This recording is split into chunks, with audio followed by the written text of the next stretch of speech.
Yes, Nahida is still the closest thing to an absolute must pull unit. She has not fallen off, Dendro has not fallen off, it is still the most overpowered reaction, and frankly, it's incredibly easy to set up and do huge amounts of damage with while being free to play friendly and new player friendly. Nahida really does just sell herself with how great she is. Even if you're remotely thinking about getting just one copy of her, get her. She's that incredible for your account. And if there's one single Dendro character that I think everyone should get, it would be Nahida. For new players, she truly is fantastic. She can bring out the value of so many of your 4 stars, especially the ones on the banner, which we'll talk about later in the video. She's incredibly free to play friendly, doesn't require much setup at all, and frankly, while the Abyss is ever changing, having a Nahida in general is just incredibly valuable. For new players who are just starting out, having a Nahida opens up many teams in the game. She provides so much Dendro whether she's on or off the field. Her skill is this camera aiming mode that allows you to mark up to 8 enemies and will link them together, applying Dendro on everyone. Her ult will give you buffs based on how many Hydro, Electro, and Pyro characters are in your team, and provides them with an EM buff as well.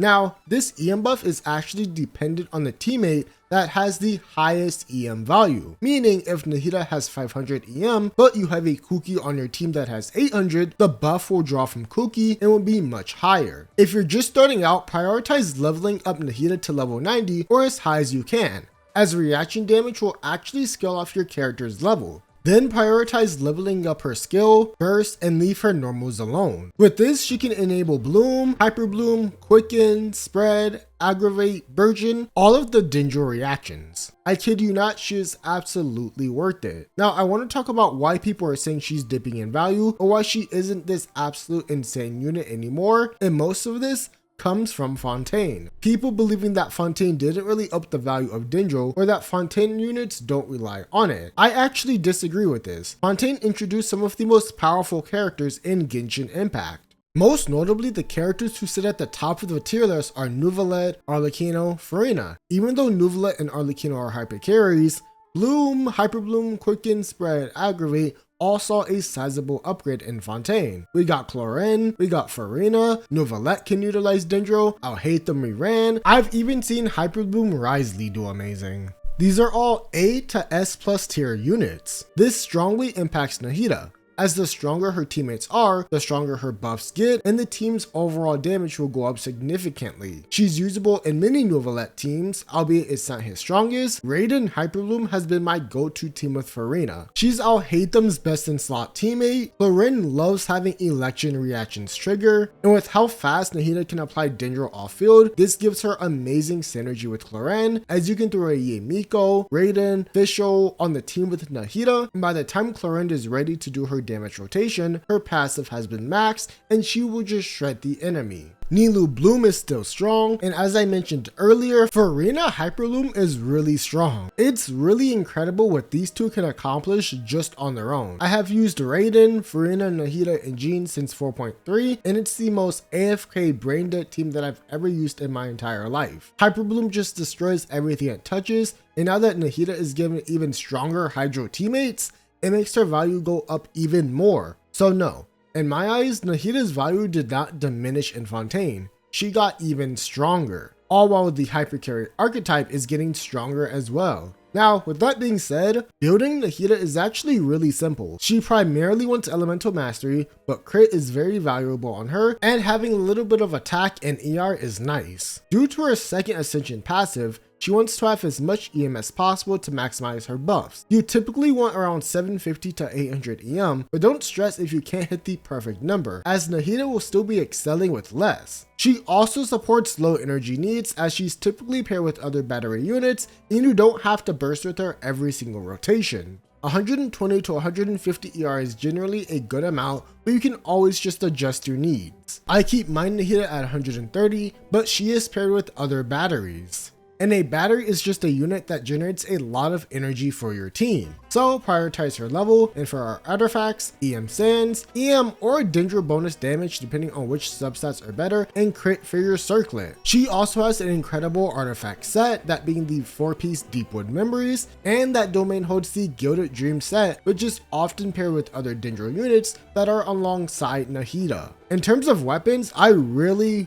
love the magic guide at its max refinement. It's a 3-star weapon that you can pull from the gacha and is really strong. But you can run Nahida with a few different options: sacrificial fragments, Hakushin ring, or wandering Evan star, Bath if you want the extra energy recharge. A lot of great choices that are just outside of her signature. I've even tested prototype Ember. If you're in need of a healer, if you just didn't get a Kuki and you have it at R5, it's okay. It will keep your team relatively healthy, especially if you have more ER. Like I said, I have 130 and I was able to burst fairly often and heal my team. Or if you just want extra healing, then Amber can work.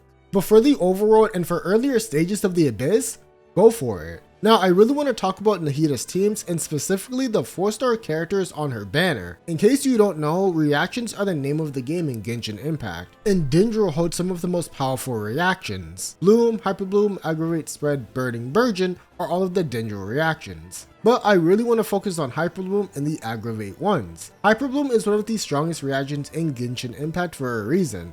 It combines Dendro, Hydro, and Electro, meaning you want characters who can apply these elements relatively easily both on and off field. Let's key in on this banner. Zencho is a phenomenal unit all around, especially at C6. He's able to provide so much off-field Hydro while doing decent damage overall. He's great in Freeze, Vaporize, Electrocharge, and of course, Hyperbloom. This man has been a staple 4-star unit that continues to stay in the higher tiers of the meta just because of how much Hydro he can apply. This means that he is great with Nahida. Her being able to apply a lot of Dendro and him being able to apply so much Hydro already makes for a very strong team. But we need one more element for Hyperbloom, and that will be Electro. Now, if you've picked up a Raiden Shogun, she is an excellent choice for Hyperbloom. She provides Electro both on and off field very easily and is capable of running an EM build. If you don't have her, one alternative is Kuki Shinobu, who is present on Nahida's banner once again. Kuki is an incredible sub DPS, but she also acts as a healer.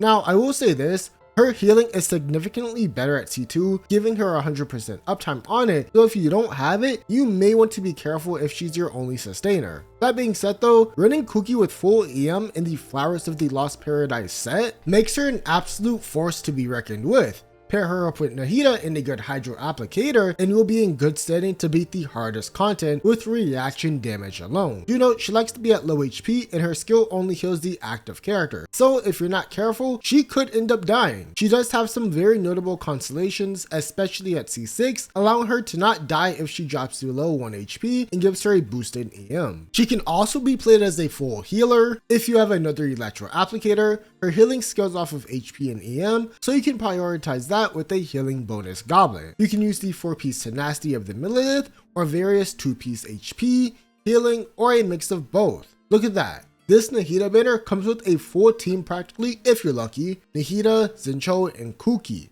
But you can always equip Barbara for extra healing, Kokomi for heals, Yelan for damage. You can slot in another Electro on the team. Sino and Nahida have a great quick bloom team. As I said earlier, Fischl is really strong at C6, Raiden, Yai, all are very good options. I love Claren's team with Nahida, Zhongli, and Ye. I'll Hate Them teams are still really good. Nahida just has a lot of options. But for beginners who are just now starting out, Nahida with these 4 stars is such a great banner. The more I use this team, the more I really like it. I just added Fischl for a bit more Electro, but I really think that this is just a solid team if you build it. Sethos also makes an appearance on this banner. He's a decent sub DPS that has 2 different playstyles and primarily uses the quicken reaction. That being said, he also benefits from Nahida, but is kinda on his own in terms of this banner. With that being said, let's talk about Nahida's early constellations. Her C1 essentially gives you +1 to all of her buffs from her ult. So let's take this Hyperbloom team for example. We have 1 Electro and 1 Hydro. Normally we would just get the Hydro and Electro buff when she ults, but now at C1, we get the Pyro buff as well. This constellation essentially adds 1 to her buffs. While it's nothing that's super crazy, it's still helpful to your team. And this will also further enhance the Hydro and Electro one. But for her second constellation,